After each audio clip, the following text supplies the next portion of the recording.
Hi, and welcome to the 2020 Economic Recession Survival and Preparation channel. I'm your host, Tony. Thank you for joining me. And today I want to talk about two items of business here today. The first item I want to talk about is the manufacturing crisis that is continuing, the manufacturing PMI crisis that's continuing to affect the United States economy, yea, even the world economy. And secondly, I want to start talking about some black swan events that could possibly be on the horizon for 2020 and beyond that we should be on the lookout for. And I just want to say that before I get into that, just as we predicted that before. I told you that the Fed, will be cutting rates. I also told you that the service sector and the manufacturing sector will continue to slow down and take hits, and it has, despite the propping up of the economy by the Fed. So, looking at the November ISM manufacturing, it continues to slow down for the fourth consecutive month. It's negative numbers for the PMI. The service sector slows down more than expected in November. Okay. The service sector is contracting. Okay. The ISM reported on Monday that manufacturing activity contracted for the fourth straight month, with new orders falling back around the lowest level since 2012. I don't know if you notice in your communities and towns, but there's less truckers on the road, less freight on the road. I was just talking to a food services frozen. He delivers food services, frozen goods. One of my friends in freight services, and he said that he's been slow for the last 2 months in orders for frozen foods and services to these restaurants and things, these various restaurants in your towns and cities.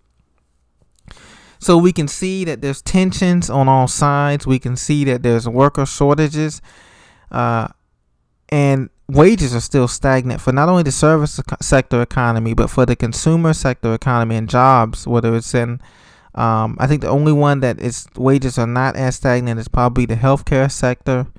But every other sector, the wages have been stagnant and hurting, whereas overtime is being reduced. No matter how many hours you work a week out of the 168 hours that we all have a week to work, it seems the more hours we work, the less we see, and the faster the money goes out of our hands. So it's primarily because of the propping up of the economy, but also because the ultra super rich 1% of the population that has all the money has pulled back on their spending and consuming, and they've gotten more greedy by charging more for rent. More for mortgages, more for food, more for gas, more for utilities. Okay, those prices are continuing to rise, but yet our paychecks and our earnings are continuing to stagnate and go under. So there has to be a breaking point soon, and we're going to see that in 2020 and 2021. So now, the manufacturing slump is going to continue into the fourth quarter of this year, into the first quarter of next year. Okay. So because of that, we're going to be in a world of trouble heading into next year, okay? Now, everybody always talks about the black swan events that could start our economy down a quote-unquote recessionary path, okay? And I've told you about previously some of the black swan events between this election, the 2020 election, the stuff going on over in China, the Hong Kong risings. But what's going to affect us most over here is going to be this crippling debt load, okay? Because if you remember back in 2008, for those of you who remember, they passed the TARP Act, the Troubled Asset Relief Program Act that the Feds used. That was over $700 billion, okay, at the last minute to help kind of rescue the economy for not Main Street, but for the banks, okay? Well, in this next recessionary period, the Fed doesn't have that kind of ammo to waste. They can't give out that kind of money. It would have to be even bigger than that. We're talking about trillions of dollars, because right now the United States is struggling to make just the debt loan payments on the interest now on the debt. Okay, they're struggling just to pay the interest payments on the $23 trillion of debt that we have, and of course the $25 trillion of unfunded liability debts that these states and counties and cities have, and the nation as a whole have, okay? So what's going to happen is the first black swan event that's going to happen in 2020 is going to be a liquidity problem, okay? a cash liquidity problem. And that's why I say cash is king and cash flow is king. Okay, both of those statements are going to ring true in this next recessionary deflationary crisis that we're going to see in 2020 and 2021. Okay, that's going to be the black swan event because the banks are not going to be able to extend credit to consumers and to small businesses, and that's going to could trigger the whole thing as a black swan event. They could install deposit limits and withdrawal limits just like that overnight. Okay, it's all in the computer. It's already being programmed into the systems. Okay, and if you notice, both Democrats and Republicans have not passed any fiscal stimulus measures during our president's first term. There's been a stalemate. Okay, they only passed continuing resolutions to keep the federal government open through December 20th or 22nd, I think it is. Okay, there has been no budget stimulus or fiscal stimulus plans, no Jobs Act, only that tax act that we got at the beginning of the president's first term, and that's wearing off. As you can see, the numbers are not looking good. So that could be the first black swan event.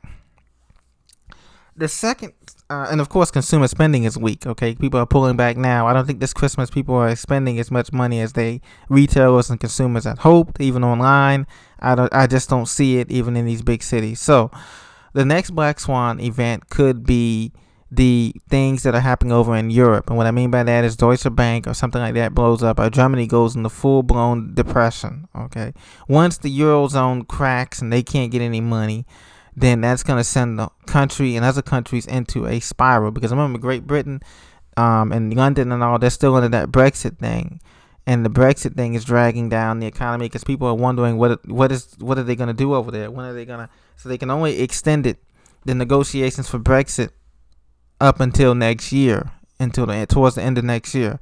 And so as the Eurozone tightens their belt, and the unrest in Hong Kong and South America comes, that could set off just an extreme debt bomb where they would have to bail out those countries affected by that much debt, by Germany's debt, and it'd just be too much to bear, okay, for the world economy. Because remember, everybody's connected in this globalization economy. Everybody is connected, and so what happens in one country is going to affect every country eventually, like ripples on the wave. It's only a matter of time.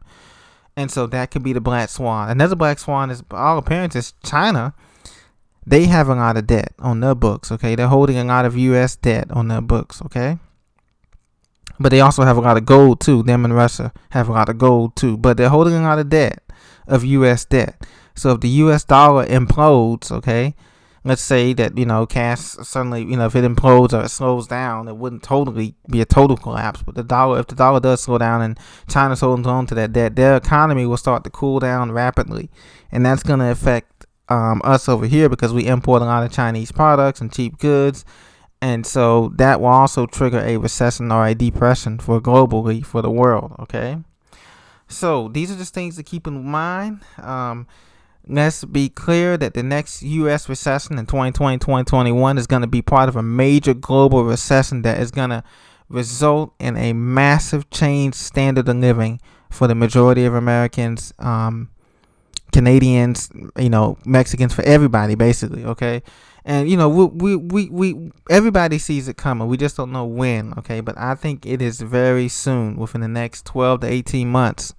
We're talking about major changes to the financial system. And once again, the whole end goal of this, like I've been saying in the beginning, is that we're moving toward a cashless system. Even though cash is going to be king and cash flows are going to be king, for a couple of years, after we go through this financial reset, we're moving toward a cashless digital system, okay? So they can have control and tabs. The government, the people that powers that be, can have control and tabs over where you're spending your money, what are you spending it on, and they have receipts. They have, so they have all kinds of paper trails, okay? Whereas with cash, it's so easy not so easy, but a lot of people counterfeit it and all this stuff. They're gonna eliminate all that, and then this, and that's why they're letting these numbers, these insane debt levels, just increase to insane debt levels, because that's part of the reset plan. So, but in the meantime, for us to generally survive, those on the street, those of us on Main Street, our obvious hardworking Americans, this is what we need to be doing to prepare. We do need to have cash on hand. We do need to have water, food resources on hand to survive this Black Swan event. And that's not counting the fourth Black Swan event that I have yet to talk about, which is natural disasters in the form of crop destruction in the U.S., in the form of radiation, chemical trails, in the form of in more intense hurricanes and more intense winter seasons, where you would have a winter where you have a major snowstorm dropping like 4 feet of snow up north in the Northeast and then Midwest, and then the next day it'd be like 55 degrees and sunny or something like that. So these extremes are something that we're going to be seeing in late 2020 and 2021 and beyond as the climate change continues to impact the world. So that's just something to keep in mind. If we have a natural disaster or something like that, that's money that has to be spent to repair, to rebuild these communities, and that's going to put a huge dent on the economy. So that could break the economy of any one of these big nations, countries, China, Russia, United States, Japan, Germany, you name it, okay? So those are the 4 Black Swan events.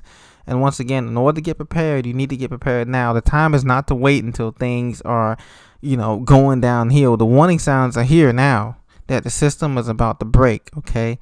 And it's all by design, but if we have plan, if we have faith in God, if we trust, and we work together as a team, and as United States, citizens and patriots that we are, we can survive this, but we have to work together. And that means storing food, water, antibiotics, ammo, supplies, anything that you think that is going to be a common need. You won't be able to get it during the times of when this, and what's going to happen is, at first, as the money system tightens and as the credit tightens, prices of goods and services is going to go up initially because it's going to be scarcity and short supply. So that means you may go to your grocery store, water may be $8 a gallon, $10 a gallon, $12. Just like when you're in a hurricane, you see price gouging. You're going to see that on a regular scale in America, in every city and town, once cash liquidity tightens. Okay. And that's going to be from, let's say it could last from a period of 6 months or 12 months. Okay. Then after that, just like in Venezuela, it's going to be different though, because unlike Venezuela and other countries where the currency, everything inflates, and first it's going to drop. There's going to be a deflationary because there's not going to be enough cash circulating to purchase these goods and services. So the prices are going to come down to nothing, but no one's going to have that much money to spend, cash to spend, because obviously they're spending on just trying to survive the first couple of months of this financial reset. So that's what we're looking at, my friends. Okay, so let's get prepared the best we can. We still have some time. Like I said, we have about 1 to 2 years before this thing really gets going.